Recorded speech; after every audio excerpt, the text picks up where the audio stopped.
요한복음 12장 1절에서 8절까지 말씀입니다. 신약성경 167페이지 요한복음 12장 1절에서 8절까지 말씀입니다.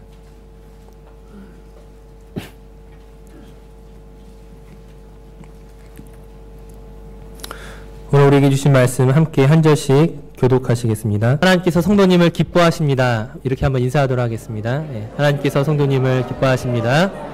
하나님께서 장로님을 또 권사님을 기뻐하십니다. 성도님을 기뻐하십니다. 감사합니다. 오늘 말씀을 나누고자 하는 것은 예수님께 향유를 부었던 머리카락으로 그 발을 씻었던 마리아에 대해서 오늘 말씀을 나누고자 합니다. 이 사건은 많은 사람들이 잘 알고 있고 또 우리에게 성경이 여러 곳에서 이야기하고 있는 사건입니다. 이 사건은 마태복음, 마가복음, 누가복음, 요한복음, 사복음서 전체에 기록되어 있는 매우 중요한 사건입니다. 하지만 이 사건의 그 중요성만큼이나 그 의미를 온전히 이해하는 사람은 또 많지 않은 것 같습니다. 사실 이 본문을 읽으면서 너무나 단순하게 그냥 눈앞에 보이는 것을 생각할 때가 참 많이 있다는 것입니다. 보통 오늘 마리아의 이 향유옥합 사건을 어떤 식으로 해석을 많이 합니까? 우리가 일반적으로 발견하게 되는 것은 마리아가 300데나리온이나 되는 매우 비싼 향유옥합을 아낌없이 깨뜨렸던 것처럼 하나님 앞에 헌신함으로 드렸던 것처럼 우리도 하나님께 헌신하자, 우리도 하나님께 충성하자, 그렇게 해석할 때가 참 많이 있습니다. 분명히 마태복음과 마가복음에서 예수님께서 이 여인을 칭찬하십니다. 복음이 전파되는 곳에는 이 여인이 행한 일도 말하여 그를 기억하리라고 말씀합니다. 분명히 마리아의 헌신과 그 충성, 예수님을 향한 그 사랑을 우리가 본받아야 되지만, 우리도 역시 하나님 앞에 충성함으로 나아가야 되지만, 그럼에도 불구하고 이 사건의 핵심은 향유옥합이 아니라 예수님의 장례입니다. 이 사건이 오늘 우리에게 주시고자 하는 메시지는 주인공이 마리아가 아니라 예수님의 죽음이, 예수님이 바로 이 본문의 주인공이심을 우리는 기억해야 됩니다. 예수님을 빼놓고서, 그분의 죽음을 제외하고서 단지 마리아의 충성만 가지고 이 본문을 해석하게 되면 우리가 실수할 때가 너무나 많이 있다라는 거예요. 만약 마리아가 향유를 준비하지 않고 300데나리온 이상의 다른 보석이나 다른 황금이나 다른 어떤 좋은 것을 가지고 예수님 발 앞에 놓았다면 과연 예수님이 기뻐하셨을까요? 아마 지금 가룟 유다가 말한 것처럼 아마 예수님은 차라리 이것을 팔아서 너희 가난한 사람을 도우라고 말씀하실 것입니다. 예수님께서 지금 이 마리아의 옥합을 받으시는 것은 이 옥합의 가치에 있는 것이 아니라 이 옥합이, 이 향유가 예수님의 죽음을 장례하는 것으로 사용되었기 때문입니다. 즉 예수님의 죽음과 장례 없이 단지 비싸고 귀한 헌신, 이것은 의미가 없을 수 있다는 것이죠. 예수님께서 이 땅 가운데 오신 이유가 무엇입니까? 우리를 구원하시기 위함이시죠. 우리를 구원하시기 위한 그 방법은 예수님의 죽음이었습니다. 예수님의 고난이었어요. 근데 참 이상한 것은 예수님께서 수차례 자기의 고난과 십자가와 죽으실 것들을 말씀하심에도 불구하고 제자들이 깨닫지 못한다는 거예요. 예수님의 말씀을 들어도 예수님이 말씀하신 그것을 그대로 받아들이지 않고 여전히 엉뚱한 상상과 생각에 빠져 있다라는 거예요. 야고보와 요한이 무엇이라고 말합니까? 예수님이 이 땅의 가장 높은 자리에 오르시는 그날 한 사람은 우편에 한 사람은 좌편에 우리를 세워주세요. 베드로는 또 어떻습니까? 예수님이 고난을 말씀하시고 있는 그때에 누가 예수님을 죽일 수 있겠습니까? 내가 있는 한 절대로 그런 일은 있을 수 없습니다. 예수님이 아무리 고난을 말씀하셔도 그 고난을 받아들이지 않는 거예요. 그 죽음을 이야기해도 예수님의 죽음을 전혀 상상하지 못하는 그런 제자들의 모습이었습니다. 오늘 이 베다니 이 사건은 예수님께서 예루살렘에 입성하시기 바로 직전에 있던 사건이에요. 제자들은 그때까지도 호산나 호산나 부르는 그 무리들의 그 함성 소리에만 들떠 있을 뿐 예수님이 가셔야 하는 그 고난의 길, 그 십자가의 길에 대한 이해가 전혀 없었다는 것이죠. 반면에 지금 마리아는 다르다는 거예요. 지금은 예수님 앞에 그냥 헌신함으로 드리는 것이 아니라 지금 예수님의 장례를 준비하는 거예요. 예수님께서 고난당하실 것들을 그가 알고 있었다라는 거예요. 왜냐하면 그가 그 말씀을 들었고 받아들였기 때문입니다. 누가복음 10장 39절 42절 말씀에 보게 되면 마리아가 예수님의 말씀 듣는 것을 얼마나 좋아했는지를 기록하고 있습니다. 누가복음 10장 39절에 그에게 마리아라는 동생이 있어 주의 발치에 앉아 그의 말씀을 듣더니 42절 마리아는 이 좋은 편을 택하였으니 빼앗기지 아니하리라 하시니라. 이 말씀이 어떤 부분이냐면 마리아와 마르다가 예수님을 집으로 초대했습니다. 마르다가 예수님에게 대접할 음식을 열심히 준비하고 있는데 마리아는 전혀 도와주지 않는 거예요. 자신을 전혀 도와주지 않고 예수님의 발치에 앉아서 그냥 그 말씀 듣기만 사모하고 있는 거예요. 마르다가 불평했을 때 예수님께서 무엇이라고 대답하십니까? 마르다가 중요하다, 마리아가 중요하다 이것을 말씀하는 것이 아니라 마리아에게 있어서만큼은 이 말씀을 듣는 이 시간을 포기할 수 없을 만큼 좋아하니까 내버려 두라는 거예요. 여기서 오해하시지 말아야 할 게 말씀을 듣는 것이 예수님을 섬기고 봉사하는 것보다 더 좋다라고 말하는 게 아니죠. 만약 그렇게 이야기하면 오늘 어떤 일이 벌어집니까? 오늘 점심을 못 먹을 수도 있다는 거예요. 예. 예수님을 섬기고 대접하는 것도 중요해요. 결코 모자르지 않습니다. 하지만 지금 마리아에게 있어서만큼은 이 순간만큼은 예수님의 말씀에 사로잡혀 있다라는 거예요. 그것이 그에게 가장 좋은 일이라는 거예요. 그토록 그 좋아하는 말씀, 귀담아 들었던 그 말씀으로 인하여 다른 제자들은 말씀을 들어도 잊어버리고 말씀을 들어도 다른 상상을 하고 생각을 하고 있을 때에 마리아는 예수님의 그 고난 예고가, 순한 예고가 가슴에 와닿았다는 거죠. 이런 마리아에게 굉장히 커다란 사건이 하나 발생합니다. 바로 마리아의 오빠인 나사로가 죽는 사건이죠. 예수님에게 요청을 합니다. 지금 오빠 나사로가 병들었는데 빨리 오셔서 나사로를 구해주세요. 나사로를 도와주세요. 근데 예수님께서 도착하셨을 때는 이미 나사로가 죽은 지 나흘째가 되던 날이었어요. 이미 냄새가 나는 그런 상황이었습니다. 마리아와 마르다에게 예수님을 믿는 믿음이 있었어요.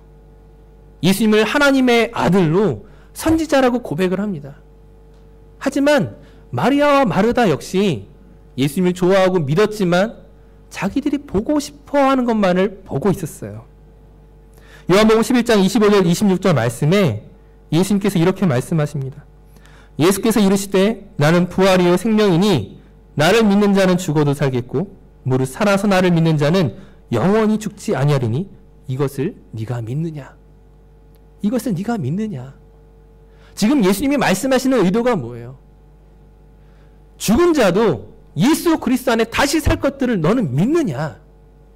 27절 말씀에 마르다가 무엇이라고 대답하냐면 주여 그러하이다.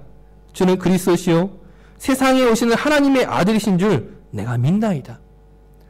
내가 믿나이다라고 고백을 하고 있는데 막상 나사로가 살아날 것이란 기대가 마리아와 마르다에겐 없다라는 거예요. 예수님이 부활이요 생명이니 믿지만 하나님의 아들이시면 내가 믿지만 막상 그러나 나사로가 살아날 것에 대해서는 아무런 기대가 없어요. 무엇입니까?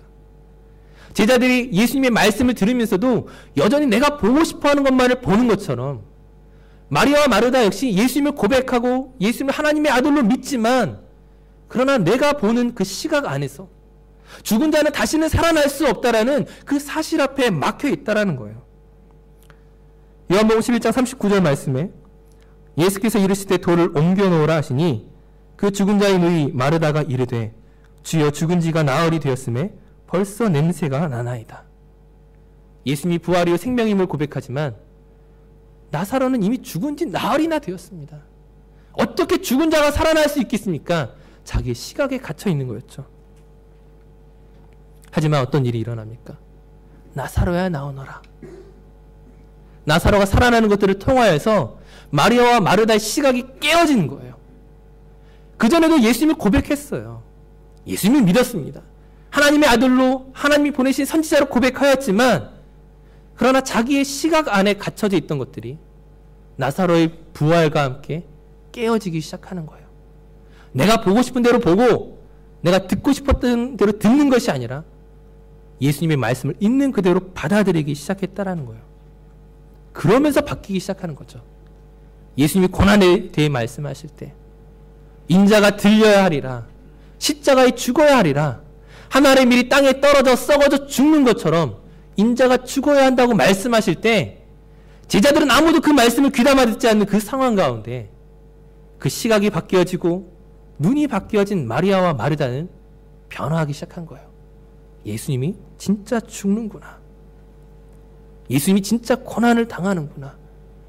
그렇다면 내가 예수님을 위해 할 수 있는 것이 무엇이 있을까? 장례를 준비하는 거죠. 예수님의 마음을 살피고 예수님과 마지막 만남이 될 수 있는 그 순간에 예수님을 위해 할 수 있는 나의 최선의 것을 다해 옥합을 준비하였습니다. 예수님의 죽음을 슬퍼하며 안타까워하는 마음으로 이 옥합을 준비했다라는 거예요.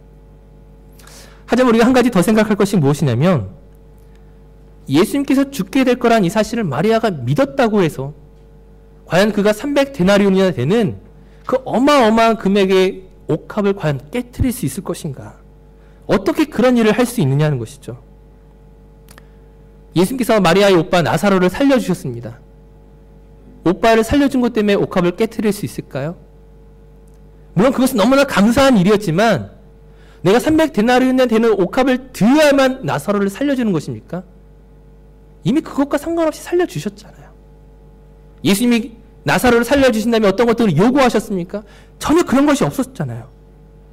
그런데 어떻게 1년 연봉이나 되는, 오늘날로 치면 수만 불 되는 그 옥합을 깨트릴 수 있느냐는 거예요. 그 이유를 우린 다른 복음서의 내용과 비교해 보면서 찾아볼 수가 있습니다. 오늘 본문을 다시 한번 보면 예수님을 위해 잔치가 벌어지는 곳이 어디입니까?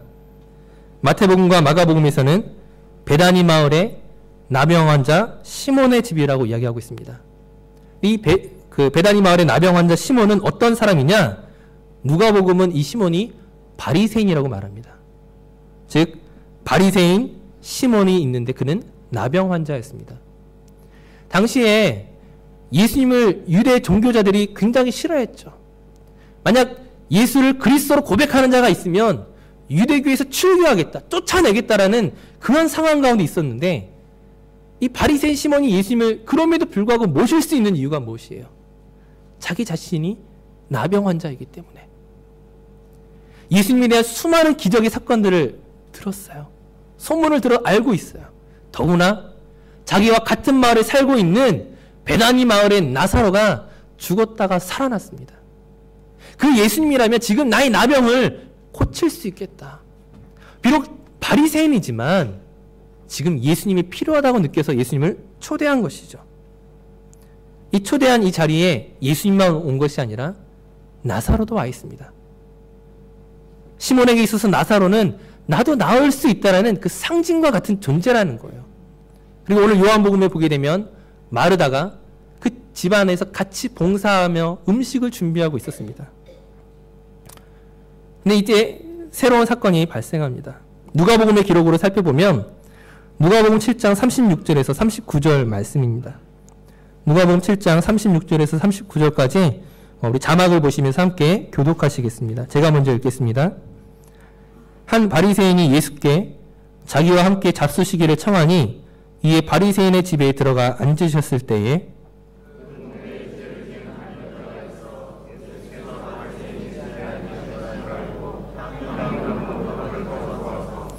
예수의 뒤로 그 발 곁에 서서 울며 눈물로 그 발을 적시고 자기 머리털로 닦고 그 발에 입 맞추고 향유를 부으니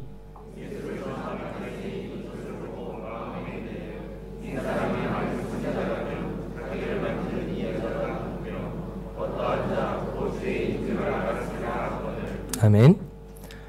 누가복음은 마리아의 이름을 기록하고 있지 않지만 이 여인은 마리아입니다. 근데 이 여인이 어떤 사람이라고 시몬이 이야기하고 있습니까? 죄를 지은 한 여자. 시몬이 같은 마을에 살면서 이 여자는 죄인이야라고 말할 그 여자, 바로 마리아였습니다. 복음서에서 그 죄인의 대표적인 상징이 무엇입니까? 성경에서 죄인을 이야기할 때 두 가지가 있습니다. 세리와 창녀입니다. 지금 이 마리아는 평범한 여인이 아니라 창녀입니다. 이 바리새인 시몬이 나사로도 초대하고 마르다도 초대하였지만 마리아는 초대하지 않았어요. 내가 바리새인인데 지금 내가 나병 환자이기 때문에 어쩔 수 없이 예수님을 모시지만 나사로는 나의 상징과 같기 때문에 모셨지만 마르다도 와서 봉사하고 섬기지만 마리아는 초대하지 않았습니다. 마리아가 자기 집에 들어왔을 때에 그의 마음 가운데 분노가 일어나는 거예요. 이 더러운 여자가, 이 창녀가 초대하지도 않았는데 지금 내 집에 왔단 말이야. 지금 예수님의 발에 향유를 붓고 머리카락을 씻는 그 장면을 보면서 비웃기 시작하는 거예요. 정말 선지자라면 저 여인이 어떤 여인인지 알 텐데, 얼마나 더러운 여인인지 그가 알 텐데 비웃는 것입니다. 하지만 예수님에게 있어서 마리아가 걸림돌입니까? 교제하지 못할 대상입니까? 예수님은 공생애를 시작하면서 처음부터 그 죄인들의 친구로 오셨습니다. 세리라 멀리하지 아니하시고 자기의 제자로 삼으십니다. 창녀라 멀리하지 않으시고 그들과 함께 식사를 하시는 분이었습니다. 바리새인이나 세리나 창녀나 하나님 앞에서 죄인임은 똑같습니다. 누가 더 의롭습니까? 사람은 누가 깨끗하다 더럽다 말할지언정 하나님 앞에 모든 사람은 죄인일 뿐이라는 거예요. 하나님이 요구하시는 것은, 예수님께서 요구하시는 것은 무엇입니까? 그 죄인이 하나님 앞에 회개함으로 나오는 것이죠. 마태복음 21장 31절 32절 말씀 제가 읽겠습니다. 그 둘 중에 누가 아버지의 뜻대로 하였느냐? 이르되 둘째 아들이니이다. 예수께서 그들에게 이르시되 내가 진실로 너희에게 이르노니 세리들과 창녀들이 너희보다 먼저 하나님의 나라에 들어가리라. 요한이 의의 도로 너희에게 왔거늘 너희는 그를 믿지 아니하였으되 세리와 창녀는 믿었으며 너희는 이것을 보고도 끝내 뉘우쳐 믿지 아니하였도다. 예수님 앞에 모두가 죄인이지만 세리와 창녀는 예수님 앞에 회개함으로 나왔지만, 요한의 메시지를 들었을 때 그들은 울며 자복하며 나왔지만 바리새인은 어떻습니까? 끝까지 뉘우치지 않는다는 것이죠. 지금 마찬가지로 이 시몬에 대해서 무엇이라고 말씀하십니까? 바리새인 시몬아, 너는 내가 왔을 때 넌 나를 향하여 무엇을 대접하였느냐? 내 머리 위에 감람유를 부었느냐? 내 발을 씻겼느냐? 이 바리새인 시몬은 자기의 병을 고쳐주기를 기대했지만 진정으로 예수님을 대접하지 않았어요. 예수님이 어떤 분이신지 모른다는 거죠. 예수님이 왜 이 땅 가운데 오셨는지에 대한 이해가 전혀 없었습니다. 하지만 마리아는 달랐다는 거죠. 누가복음 7장 40절에서 47절 말씀, 나머지 부분을 한번 좀 같이 읽도록 하겠습니다. 누가복음 7장 40절에서 47절까지 말씀 함께 교독하시겠습니다. 제가 먼저 읽겠습니다. 예수께서 대답하여 이르시되 시몬아, 내가 내게 이를 말이 있다 하시니 그가 이르되 선생님 말씀하소서.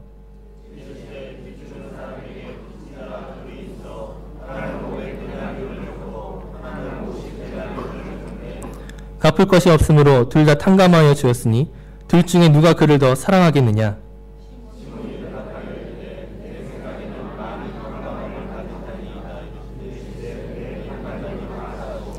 그 여자를 돌아보시며 시몬에게 이르시되 이 여자를 보느냐? 내가 내 집에 들어올 때 너는 내게 발 씻을 물도 주지 아니하였으되 이 여자는 눈물로 내 발을 적시고 그 머리털로 닦았으며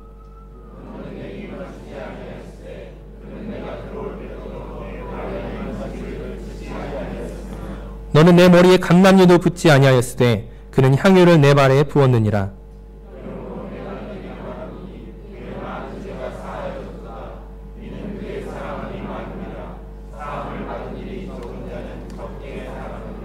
아멘. 마리아가 지금 예수님의 발 앞에 향유를 붓고 머리털로 그 발을 씻는 이유가 무엇입니까? 그가 예수님 앞에 헌신함으로 나왔기 때문입니까? 아니라는 거예요. 사함을 받은 자는, 많이 사함을 받았기에 그가 예수님 앞에 나왔다라고 이야기하고 있습니다. 다시 한번 오늘 본문을 한번 자세히 한번 살펴보시기 바랍니다. 한번 비교해서 한번 보세요. 마리아는 베다니 동네 모든 사람들이 알고 있는 죄인입니다. 사람들이 경멸하는 자죠. 더럽다고 욕하는 자입니다. 하지만 예수님께서는 세리라고 해서 창녀라고 해서 멀리하지 아니하시고 그들과 교제하고 말씀을 하십니다. 사실 그동안 마리아에게 그런 경험은 아마 처음이었을 거예요. 그가 창녀로 살아가는 동안 그가 예배를 드려본 적이 있을까요? 회당에 가서 하나님의 말씀을 들어본 경험이 있을까요? 창녀로 살아간 이유는 한 번도 없었을 거예요. 더러운 계집이 어떻게 여길 들어와? 사람들이 못 들어오게 하는 거예요. 그에게도 하나님을 향한 믿음이 있었지만 그 유대 사회에서 그 마을에서 마리아는 완전히 내쳐진 자예요. 말씀을 들을 수 없는 그런 자였습니다. 그런데 지금 예수님을 만나 예수님과 교제하고 예수님의 말씀을 들을 수 있게 된 거예요. 하나님의 나라에 대해 들을 수 있게 된 것이죠. 앞서 마리아와 마르다가 예수님을 대접할 때에 마르다는 음식을 대접하지만 마리아는 그 말씀 앞에서 떠날 수 없었던 이유가 거기에 있다라는 거예요. 창녀 마리아가 하나님의 말씀을 들을 수 있는 유일한 곳, 그것이 바로 예수님이었다라는 거예요.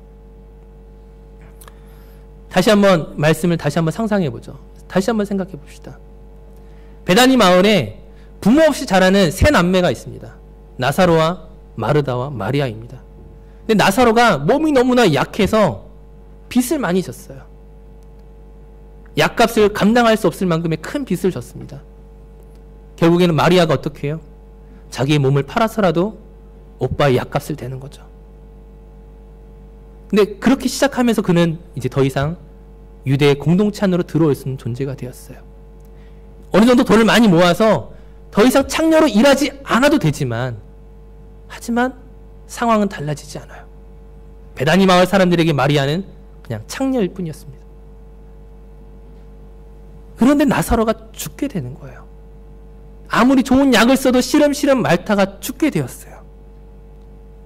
하지만 예수님이 오셔서 그 마리아를 살려주셨을 때 마리아의 시각에 변화가 생긴 것입니다. 그전에도 예수님을 만나고 그의 말씀을 듣는 것이 너무나 좋았는데 자기 방식대로 예수님의 말씀을 듣던 것에서 이제 예수님의 말씀이 있는 그대로 믿어지기 시작했던 거예요. 앞서 말씀드렸던 것처럼. 예수님이 무엇이라고 말씀하십니까? 인자가 들려야 하리라. 인자가 고난을 받고 죽어야 하리라. 무슨 말이에요? 마리아에게 있어서 유일한 희망은 예수님이었는데, 예수님을 통해서만 그 말씀을 들을 수 있었는데 그 예수님이 이제 죽는다라는 거예요. 나와 영원히 함께 할 수 없다라는 거예요. 동네에서 어떤 곳에서도 내가 하나님의 말씀을 들을 수 없었는데 이제 유일한 남은 희망인 예수님도 떠나가신다라고 말씀하는 거예요. 그때 마리아에게 절박함이 생깁니다. 그동안 예수님 앞에 나아가면서도 자기의 그 부끄러운 죄들에 대해서 고백하지 못했어요. 차마 말할 수 없었어요. 단지 나 같은 여자도 만나주시고 말씀을 들려주는 그 사실 하나만 감사했을 뿐이었습니다. 그런데 그 예수님이 떠나가신다고 하는 거예요. 그냥 보낼 수가 없는 거죠. 지금 내 영혼의 문제를 해결하지 않고서, 지금 나의 그 더러운 죄의 문제를 지금 해결하지 않으면 기회가 없다는 것을 알게 된 거예요. 그전에는 눈이 가려져 있어서 그냥 예수님을 만나는 것이 좋았다면 이제 눈이 떠지고 나니까 급박한 거예요. 더 이상 기다릴 수 없는 거예요. 자기의 평생에 모았던 재산인 300데나리온을 향유를 삽니다. 예수님의 장례를 준비하기 위한 것도 있지만 이 옥합은 내가 더러운 방법으로 모았던 돈이에요. 우리가 생각하는 아름답고 귀한 헌신으로서의 300데나리온의 옥합이 아니라 이것은 나의 죄된 몸으로 모았던 300데나리온 그 옥합이었습니다. 그걸 어떻게 하는 거예요? 예수님의 장례를 위하여 깨트려 버리는 것입니다. 지금 내가 이것을 깨트리지 않으면, 내가 이것을 평생 가지고 살면 이 옥합은 나에게 무엇을 보여줍니까? 너는 더러운 창녀라는 것밖에 보여주는 게 없다라는 거예요. 그렇게 모아놓은 돈이 있기 때문에. 하지만 그렇게 모아놨던 그 돈을 내가 깨트림으로, 땅바닥에 다 쏟아 부음으로, 예수님의 발 앞에 다 쏟아 부음으로 무엇입니까? 더러운 모습으로 나가는 것이 아니라 하나님의 은혜를 구하고 예수님의 발을 붙잡는 거예요. 그때 예수님이 무엇이라고 말씀하십니까? 48절 말씀에 내 죄 사함을 받았느니라. 이 한마디가 듣고 싶었던 거예요. 옥합이 깨지지 않고서 더러운 방법으로 모았던 그 돈을 가지고 있으면서 내 죄사함이 깨끗해집니까? 이것을 내가 버리지 않고서는 깨끗해질 수가 없는 거예요. 우리가 예수님의 은혜를 경험하는 것이 이 옥합을 대가로서 지불하는 것이 아니라 내 마음의 회개함으로 깨트린다는 거예요. 이것은 대가가 아니라 헌신과 충성이 아니라 나의 죄된 것들에 대한 회개입니다. 예수님께서 그 회개를 받으시는 거예요. 자기의 장례를 기뻐함으로 눈물로 고백하는 그 마리아를 받아주시는 거죠. 오늘 말씀의 결론을 맺겠습니다. 우리가 마리아처럼 하나님을 위하여, 예수님을 위하여 어떤 헌신을 준비하고자 이 말씀이 우리에게 주어진 것이 아니에요. 예수님은 마리아와 함께 할 수 없다는 것들을 말해 주었어요. 그러면 마리아가 선택해야 할 것은 하나였어요. 예수님이 계시는 동안 내 영혼의 문제를 해결하는 것, 죄의 문제를 해결하는 것, 회개함으로 나아가는 것. 이 말씀이 오늘 우리에게 주는 메시지가 무엇입니까? 이 세상에서 우리가 영원히 살 것 같습니까? 아니요. 예수님이 재림하시든지 또는 우리가 불의의 사고와 병으로 죽든지 마지막 때가 있다라는 거예요. 마지막 때를 알고 있다면 그때가 언제 찾아올지 모르는 우리가 언제까지 그때를 기다리며 나아가겠습니까? 마리아에게 있어서 예수님의 그 장례를 알게 되었을 때, 죽음을 알게 되었을 때 그는 지체할 수 없다라는 거예요. 지금 당장 나의 모든 것들을 사서 옥합을 가지고 가서 깨트려 버리는 거예요. 지금 회개하지 않으면 기회가 없다는 걸 마리아가 알고 있었다라는 거예요. 불과 열흘 후면 마리아가 옥합을 부었던 그 사건 열흘 후에 예수님이 십자가에 달려 돌아가십니다. 마찬가지로 오늘 우리가 하나님의 말씀을 듣고 있지만 하나님 앞에 예배함으로 나왔지만 오늘 우리에게 옥합을 깨트리는 사건이 있습니까? 마리아에게 있어서도 예수님과 만나는 시간들은 오랫동안 있었어요. 오랫동안 교제했던 그 시간들이 있었습니다. 하지만 그것이 마리아의 영혼의 문제를 해결해 주지 않았어요. 마리아가 예수님께 나아감으로 회개할 때 그 문제가 해결되었다라는 거예요. 오늘 우리가 하나님 앞에 예배하지만 오늘 우리에게 진정한 회개와 하나님 앞에 눈물로 고백하는 우리의 기도가 없다면 우리는 이 자리에 그냥 앉아있는 것뿐밖에 안 됩니다. 다시 한번 오늘 말씀을 기억하시면서 여러분은 어떤 옥합을 깨트리시겠습니까? 하나님과 상관없이 살아왔던, 하나님 없는 방법으로 모아왔던, 내가 소중하다고 생각했던 그것들을 예수님 발 앞에 깨트리시기 바랍니다. 이것을 드리는 것이 아니라 깨트리는 거예요. 버리는 것입니다. 그때 하나님의 은혜가, 죄사함의 은혜가, 십자가의 은혜가 오늘 우리에게 주어진다라는 거예요. 그 말씀을 기억하시고 예수 그리스도의 그 십자가 앞에 우리에게 남아 주어진 이 남은 기회를 그냥 헛되이 보내지 마시고 기도함으로, 간구함으로, 회개함으로 나아갈 수 있는 저와 우리 성도님들 되시기를 바라겠습니다. 우리 시간 함께 찬양하고 기도했으면 좋겠습니다. 우리 내게 있는 향유 옥합 주께 가져와 우리 헌신과 충성이 아니라 우리의 회개를 가지고 하나님 앞에 나아가셨으면 좋겠습니다.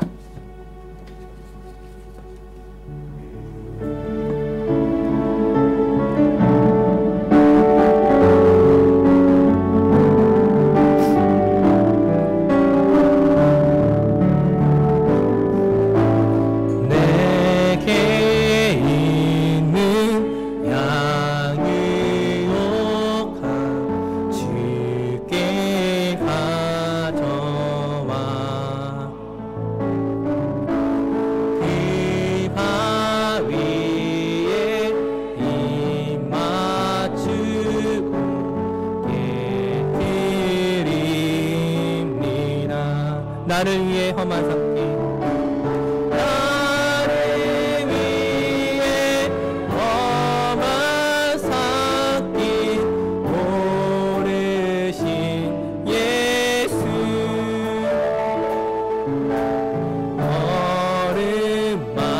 얼음만한 귀신 사랑 새겨놓았네. 내게 있는 향유 옥합 주께 가져와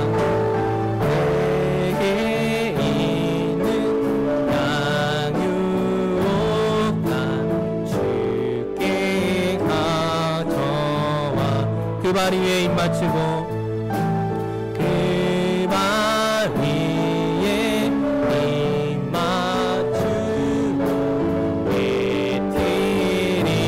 깨트립니다. 나를 위해 십자가에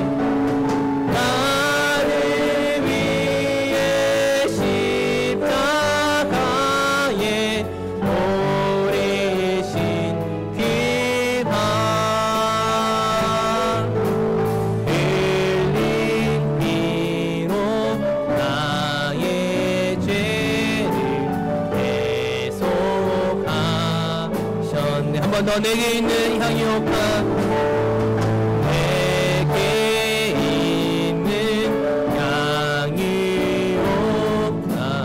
주께 가져와 그 발 위에 입 맞추고 깨트립니다. 주님 다시 이 땅 위에